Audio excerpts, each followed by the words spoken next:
लागू करने जा रहे हैं। उत्तराखंड में यूसीसी को लेकर उन्होंने कहा ये इसको यूसीसी नहीं बोल सकते आप। Hindu marriage act, Hindu succession act को एक्सेप्शन दे रहे हैं आप। ट्राइबल्स पे लागू नहीं होगा। कहाँ का यूनिफॉर्म सिविल कोड है ये? आप सिर्फ मुसलमानों को उनके मजहबी तरीके से शादी या डिवोर्स या फिर जायदाद का बंटवारा उसको रोक रहे हैं। तो कहाँ है यार? आप तो Hindu marriage act, Hindu succession act में तो लागू नहीं हो रहा। और ये झूठ बोल रहे हैं। इस देश में ऑलरेडी अगर आप अपने रिलीजन के कानून के तहत कोई चीज़ नहीं करना चाह रहे तो आपके पास स्पेशल मैरिज एक्ट है, इंडियन सक्सेशन एक्ट है, जुवेनाइल जस्टिस एक्ट है, उसको इस्तेमाल करिए ना। और ये बात हमको समझ में नहीं आ रही कि हिंदू अनडिवाइडेड टैक्स रिबेट जो मिलता है, 2 साल पहले 1700 करोड़ का टैक्स रिबेट मिला, वो क्यों नहीं मिलता मुसलमानों को, ईसाइयों को? ये तो राइट टू इक्वालिटी के खिलाफ है।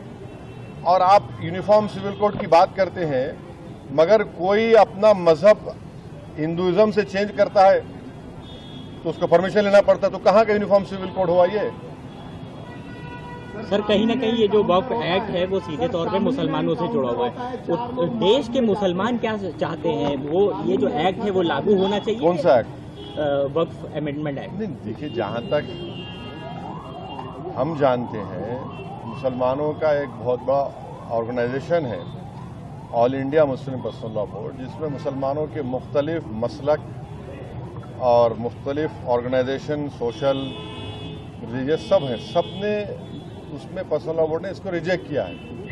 और सब ये कह रहे हैं कि 2013 का जो कानून है वो बेहतर है, जो प्रिंसिपल एक्ट है। आज आप कोई कानून ला रहे हैं तो वक्फ की इस जायदाद को बचाने के लिए नहीं, वक्फ की जायदाद को बर्बाद करने के लिए ला रहे हैं।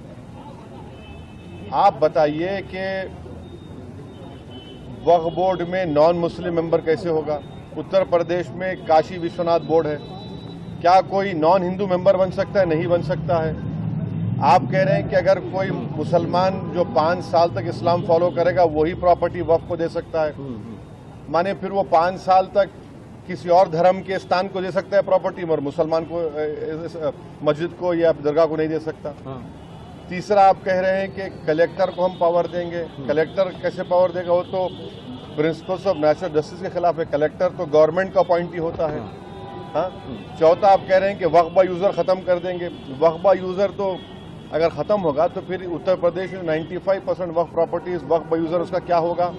तो सर ये सुन तो लीजिए। फिर आप कह रहे हैं कि कोई भी जाकर कलेक्टर को कंप्लेन कर दे कि भाई ये फुला मस्जिद नहीं है, तो कलेक्टर जैसा उसमें इंक्वायरी ऑर्डर करेंगे, जब तक इंक्वायरी कंप्लीट नहीं होती वो मस्जिद नहीं रहेगी। उस बिल में प्रोविजन है, लिमिटेशन एक्ट हिंदू धर्म के ऊपर अप्लाई नहीं होता, ना सिख के धर्म, ना ईसाइयों पर होता है। आप सिर्फ मुस्लिम जायदादों पर लिमिटेशन एक्ट को अप्लाई कर रहे हैं। तो ये वक्फ प्रॉपर्टीज को बचाने के लिए कहाँ लाया जा रहा है, बताइए हमको। ये तो अच्छा 7% वक्फ फंड देना पड़ता है, उसको 5% कर दिया। तो ऑल इन ऑल ये वक्फ को बर्बाद करने के लिए, वक्फ की जायदादों को लूटने के लिए इस तरह का मोदी सरकार कानून लाने की कोशिश कर रही है। तो सर इतनी सब बातों के बाद भी अगर ये एक्ट आ जाता है तो उसके बाद आप लोग क्या करने वाले हैं? देखिए आगे क्या होता है। आगे क्या होता है? CAA का प्रोटेस्ट हुआ था। हाँ, प्रोटेस्ट होगा, बराबर होगा, एहतजाज होगा, क्यों नहीं होगा? सड़कों पर होगा। देखिए, काउंटर होता है और कानून व्यवस्था की बात करने वाली सरकार, 4 लोग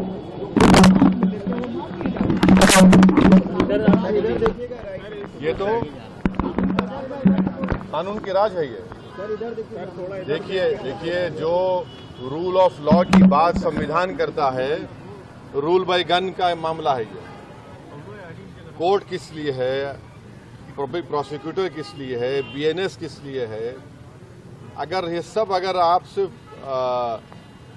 गन से इंसाफ को समझते हैं तो फिर इसकी जरूरत।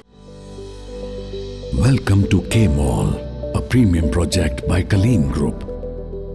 K-Mall is in the heart of Kolkata's electronic, garment and lifestyle hub, Khidirpur. K Mall, which is designed as a world-class mall, is the outcome of endless effort of our experts, combined with modern superb techniques and new age design. Book now